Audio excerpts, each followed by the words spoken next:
রাজবাড়ীর গোয়ালন্দে নিজেকে ইমাম মাহাদী আলাইহিসসালাম দাবিকারী নুরাল পাগলের কবরকে কেন্দ্র করে ব্যাপক উত্তেজনা সৃষ্টি হয়েছে। শুক্রবার বিকেলে বিক্ষুব্ধ তৌহিদি জনতা তার ১২ ফুট উঁচু বিশেষ কবর ভেঙে মরদেহ মহাসড়কে এনে আগুনে পুড়িয়ে দেয়। এ সময় নুরালের বাড়িঘরে হামলা, ভাঙচুর ও লুটপাট চালানো হয়। ভাঙচুর করা হয় পুলিশের ২টি গাড়ি ও উপজেলা নির্বাহী কর্মকর্তার গাড়ি। সংঘর্ষে অন্তত অর্ধশতাধিক মানুষ আহত হন। গুরুতর আহত তার অনুসারী রাসেল মোল্লা চিকিৎসাধীন অবস্থায় মারা যান।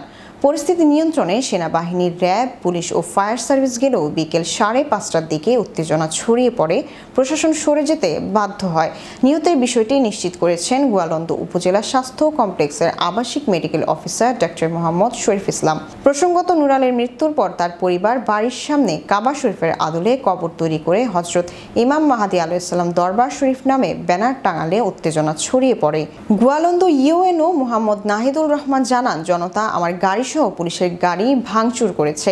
পরে মরদেহ কবর থেকে তুলে পুড়িয়ে ফেলা হয়েছে। বর্তমানে পরিস্থিতি নিয়ন্ত্রণে আছে। এ বিষয়ে শনিবার গোয়ালন্দ ঘাট থানার ওসি রাকিবুল ইসলাম জানান, সরকারি কাজে বাধা দান ও গাড়ি ভাঙচুরের ঘটনায় পুলিশ বাদী হয়ে অজ্ঞাত ৩৫০০ লোকের বিরুদ্ধে মামলা দায়ের করেছে। আসামিদের গ্রেফতারের চেষ্টা চলছে।